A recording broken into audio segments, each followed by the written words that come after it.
ভিডিওটা দেখছেন সুরক্ষা ইলেকট্রিক ইউটিউব চ্যানেল। দেখুন এখানে ছাদের যে পাইপ ফেলা হয়, এই ছাদের পাইপ ফেলা আমরা অনেক সময় ফ্যান বক্স ব্যবহার করি, কিন্তু এখানে ফ্যান বক্স আমরা ব্যবহার করিনি। এখানে আমরা ইউক্লাম ব্যবহার করেছি, ফ্যান ইউক্লাম, এবং যেটা এসএস অর্থাৎ স্টিলের সবচেয়ে লংজিভিটি বেশি। কারণ আমরা যে অনেক সময় আগে লোহার যেগুলো ছিল দেখা যাচ্ছে পরবর্তীকালে জং এসে যাচ্ছে, অসুবিধে হচ্ছে, সেই কারণে এই দেখুন যে এগুলো স্টিলের দেওয়া হয়েছে। আর এই যে রুমটা পুরোটাই আমি আপনাকে দেখাচ্ছি। এখানে আমরা সবচেয়ে কম পাইপ এবং এখানে 5.5 ইঞ্চি যে ডায়ামিটার সেই পাইপ খুব কম ব্যবহার করেছি, বেশিরভাগ ব্যবহার করেছি আমরা 3/8 পাইপ। দেখুন ভিডিওটা 3/8 পাইপ, এবং এখানে এসি পয়েন্ট আছে। কারণ এটা গ্রাম্য সাইট, কিন্তু গ্রাম্য সাইট হলে কি হবে, পরবর্তী অপশানের জন্য আমরা এখানে যে অত্যাধিক গরমের জন্য ভবিষ্যৎ পরিকল্পনা কথা মাথায় রেখে আমরা এখানে এসির লাইনটা ফেলে রাখছি।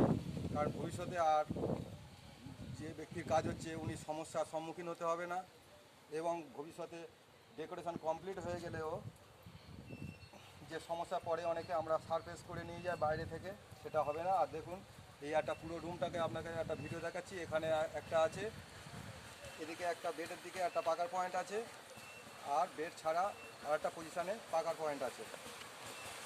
এটা যদি মনে করে পাকা ছাড়া অন্য কিছু হ্যাঙ্গিং কোনো সুন্দর কিছু ঝুলিয়ে রাখবে সেও রাখতে পারে, অথবা এটা পাকার পয়েন্ট হিসেবে বা ঝাড়ের পয়েন্ট হিসেবে ব্যবহার করতে পারে যদি মনে করে। দুটো অপশান করা আছে। আর দেখুন আমরা পাইপগুলো এখনও বাইন্ডিং করিনি। আর এই যে জালিটা খুব সুন্দর জালির এই যে স্ট্যান্ডগুলো আছে দেখছেন, এই যে এটাকে রেডি করে দেওয়ার পর গুটকা মেরে ছেড়ে দিয়েছিল, সেই জন্য কাজের খুব সুবিধা। আমাদের একটা কাজ বাকি আছে, যে কাজটা আমাদের যে ডাইনিং প্যাসেজ বলুন আর টোটাল কাজটার উপরে আমাদের বাইন্ডিংয়ের একটা অপশান বাকি আছে। বাকি পাইপ ফেলা কমপ্লিট, তাই জন্য ভিডিও দেখাচ্ছে। দেখুন টোটাল পজিশানটা, এটা হচ্ছে রুম, এখানে আছে বাথরুম, কিচেন রুম, আর এই যে মাঝখানের যে পজিশানটা আছে এই পজিশানটা ডাইনিং প্যাসেজ। আর এই দিকে দেখুন এটা ডাইনিং প্যাসেজ থেকে সমান অংশ কেটে গিয়ে মাঝখান থেকে সিঁড়ির প্যাসেজ, এটাকে দেখিয়ে দিচ্ছি। এদিকে এটা সিঁড়ির প্যাসেজ, এবং এখানে সিঁড়িটা খুব সুন্দর হবে, স্লোপিংভাবে, ধাপটা খুব ভালো হবে।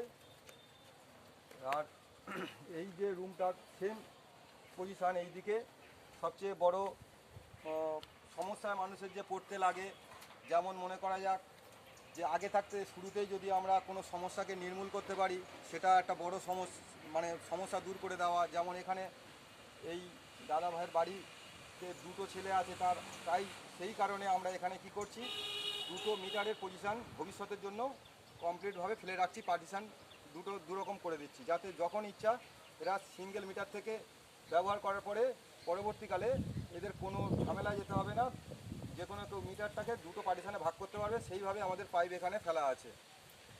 ভবিষ্যতে অনেক সময় দেখা যায় যে বাড়ি পার্টিশান হয়ে যাওয়ার পরে যে সমস্যাগুলো পরে সিঙ্গেল লাইনের পরে, কিন্তু এখানে আমরা সেই শুরুতেই সেই সমস্যাটাকে নির্মূল করে রেখে দিয়েছি।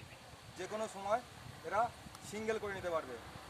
ওইদিকের একটা পার্ট, এদিকের একটা পার্ট, 2 মিটারের পজিশান ফেলা আছে, দুটো ভাগ করা আছে। যেহেতু ছেলে দুটো, তাই শুরুতেই আমরা এই সমস্যাটা থেকে দূর করার জন্য সেটাও মাথায় রেখে আমরা কাজ করেছি।